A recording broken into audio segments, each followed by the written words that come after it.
Looks and performance. You see, somehow we get this human being out here, and the society says, you don't look good, and so we say, well, I'm bad. The society says, well, you don't make as much as this person, and so you don't have as much value, and we accept all of those lies. Hi again, everybody. This is Heartbeat, the podcast, featuring insights and teaching from the more than 50 years of work done by Landon Saunders.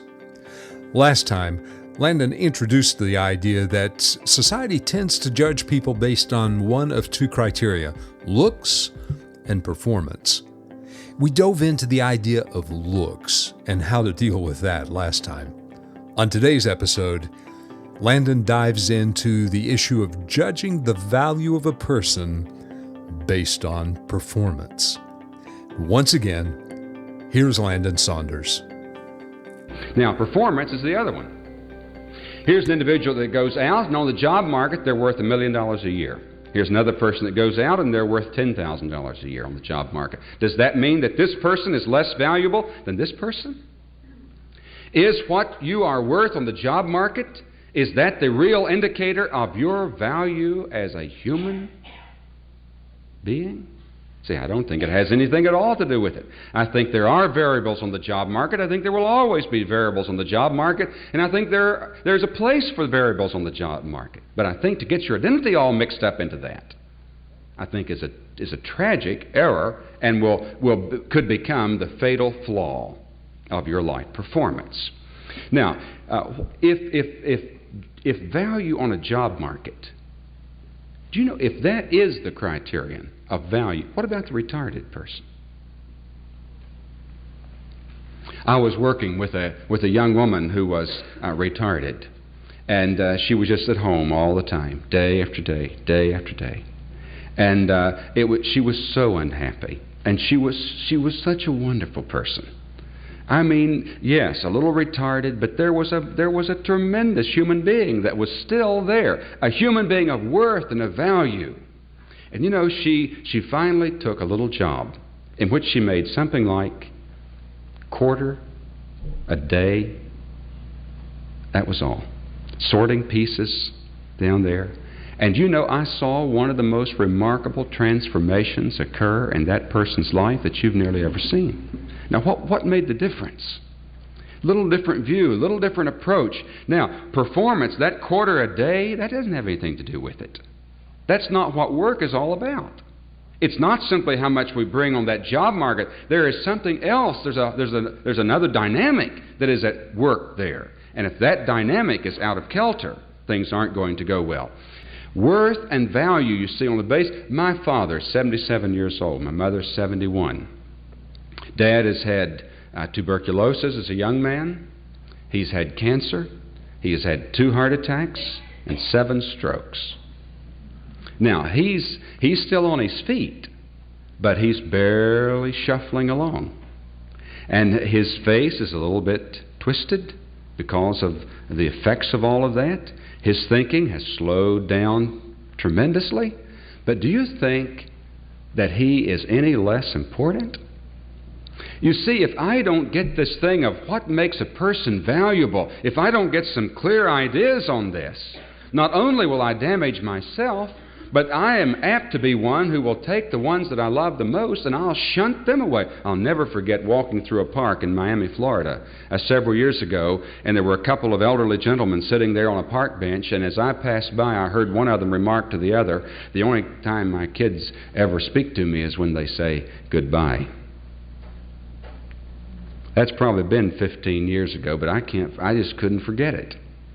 You see, I was by my parents' home the other evening, and I sat there and I looked at them. He just lost his favorite brother, the best friend he ever had in the world. And mother lost a sister the same day. And then this past week he lost a sister-in-law.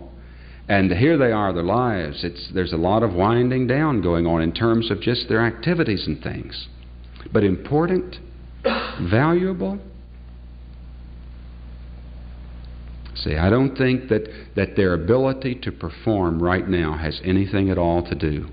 And I'll tell you, I believe that so strongly that I'm committed, along with my other two brothers and sister, that we're going to do whatever they need.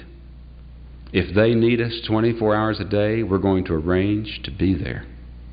They're the most important things in the world. We're going to stay with them. We're going to hang in there because they're just that critical. Looks and performance. You see, somehow we get this human being out here, and the society says, you don't look good, you don't look good, and so we say, well, I'm bad. The society says, well, you don't make as much as this person, and so you don't have as much value. And we accept all of those lies. Now, what do you want to do about it? Let me give you a little program that I think will help. Here's point number one. From wherever you are right now, relax. Don't work at it too hard. Just relax. Just find you some dream space. Take a deep breath. As soon as you get up, a little courage, why, get you a mirror and begin to get acquainted with this something that's called you.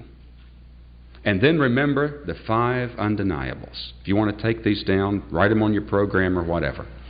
And then if they're not readable when you get through here, but you can make them out and decipher them, why, put them up by the bathroom mirror, put them up by your bed, put them up somewhere, because you need them. And you're going to need them. And go over them every day, go over them tomorrow, and go over them for the next 90 days. You may want to go over them for 6 months, because these are things that are absolutely true about every human being, and they're true simply because you qualify as a member of the human race. Here is undeniable number 1.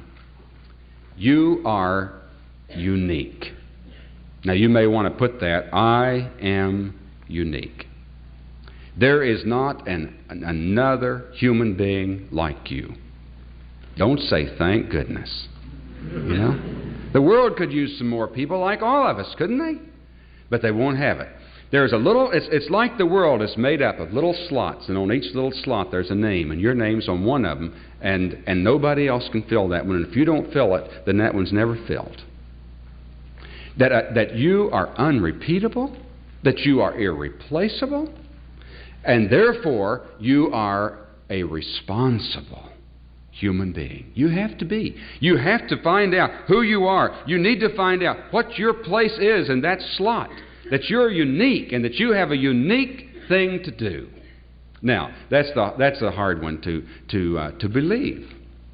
You have to say that over and over. I am unique. I am unrepeatable. I am irreplaceable. And as we come to believe that, it does strange, nice things to us. Here's undeniable number 2. That you are the only one you're absolutely sure of spending the rest of your life with. That's true. You're going to go to bed with yourself every night the rest of your life. You don't have that promise about anybody else. Now, if you're going to sleep with that stinking mess every night, doesn't it make sense to learn as much as you can about feeling better about it? If you sleep every night with a stinking, rotten mess, then you're going to live with that mess every day. That there is a way for me just to say, look, I'm going to live with myself the rest of my life, and so I'll declare I am not going to live with just self-hate and feeling bad and all of that. Undeniable number 3. You are the most important thing in the whole world. Tell me what's more important than a human being. Tell me what has more value than a human being. A human being is the most important thing in the world. And somehow we have to, in our actions with one another, we need just to say that. I remember a college student, I was going to teach a course at a college, and there was a student that I met in the first week of school, and her face was all pockmarked. I mean, she had a terrible time with acne, and she was not attractive, and she just had this terrible, terrible view of herself, and she cried, and she didn't feel liked, the whole syndrome. And I just didn't know what to do. I listened to all that, and I just didn't know what to do. And finally, I said, well, listen, I'll tell you what, let's do. I'm going to teach from 8 to 10:30, 3 days a week. And at 10:30, I want you to meet me. Let's look at your schedule. And her schedule would permit her to meet me every Monday, Wednesday, and Friday at 10:30. And I want you to meet me at 10:30 and walk to the car with me. She said, what will we talk about? I said, nothing if you don't want to. We'll just walk to the car. That'll be fine. Just whatever. If you want to speak, you can speak. If you don't want to speak, that's all right too. And she said, well, just come and walk to the car. I said, that's all. And I want you to do it for 4.5 months. We want to do it the whole semester. And do you know, I had no idea what was happening. But I wish you could have seen the change in that girl over 4.5 months. Now, it wasn't magic. There were other things that had begun to work there. But sometimes she would come and she would just have that terrible frown on her face. Sometimes she would come and she was happy. Sometimes we'd walk in silence. Sometimes we would walk and talk. For 4.5 months, she didn't miss a single morning. I don't know if as small as that was, but that was the first time in her life that she had ever experienced a sense of importance. Just in that tiny, tiny act. You're the most important thing in the world, and if you don't know it, nobody else might know it. You are important. Now, the fourth undeniable is, and this is the best news probably I could ever give you, is you can change. Now, sometimes we fear change, but change is really some of the best news that a human being can ever hear, because no matter what you're like, you can change. You can be different. You have great resiliency. You have wonderful flexibility, and you can change. And there is a way for you to change that is positive and that is encouraging and that does not leave you perhaps quite as subject to despair and the fear of failure. You can change. Just put it down and tell yourself that every day, that you can change. And the fifth undeniable is that you are worth a whole lot more than you look like you are. We just need to keep that before us. Now, we've given you 2 things so far. Relax. Take a deep breath. Number 2, remember the undeniables of a human being. Now, number 3, forgive yourself. Forgive yourself. Suppose you look in the mirror and you've got that nose plastered all over your face. Forgive it. Just forgive yourself. Forgive your nose. The nose, I forgive you for being so big.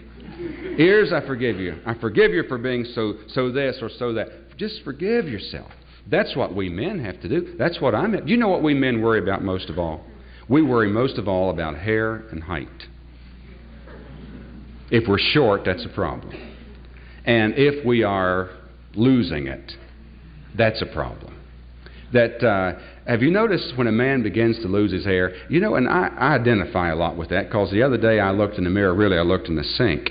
And it was coming out time. And, you know, that distance gets further here all the time. And I had to make a decision now. How are you going to feel about that? Have you noticed when a man begins to lose his hair, how creative he gets? Incidentally, this is my last hurrah. This is the last cover. When this one won't work anymore, off she goes. That's it. But a man can get more mileage out of 2 hairs than nearly anything I've ever seen. I saw a man in an airport not long ago who was having this problem of the fallout on the front, and he had found a remedy, and it was really creative. I couldn't decide that I wanted it on my head, but it was really creative. He just started his part about 1 inch above his collar and pulled her all the way over and made bangs here at the front. Now, I admired his courage, even though I really am not particularly interested in going that way. But we worry about these. What can you do about that? Listen, I'm telling you, it's like when you get a haircut that's a big botch. You can just scream and yell and pull it and everything, but you just can't change that. I mean, and when you start losing it, what can you do? You buy Biogenesis and all these products, and they charge you and charge you and charge you, and you look and you look. And now listen, try anything you can. If you want to, try it. But when you decide that you don't have it, then flaunt it. Just flaunt it. And it seems to work better. All you can do with falling out hair is just forgive yourself. Just forgive it. Now, it's, parents. I deal with parents a good deal and have made mistakes with their children. Their children have failed. What can you do? Parents can go back and they'll think and they get down on themselves. Do you know, there may be parents here tonight, maybe your kids didn't happen just like you dreamed. You don't know probably what you did wrong. They probably don't know. But sometimes parents just need to forgive themselves. Just forgive yourself. I mean, it is a terrible hurt. It's traumatic. But the thing that will never help is you're allowing it to make your world blue. You won't even be able to relate to them if you have any opportunity of relating to them at all. Your only hope for rebuilding a relationship is if you somehow come to feel good about yourself and you can somehow get that long look of self-pity off and begin to be human again and be passionate again with them, and you might get their attention if you still have the opportunity. Sometimes I feel that if I had the power to forgive, I would just go through the land getting parents together and say, I forgive you, and I forgive you, and I forgive you, and I forgive you, and I forgive you. That somehow, even there, we must find a way to deal with our failure. Ladies and gentlemen, never, never, never give up.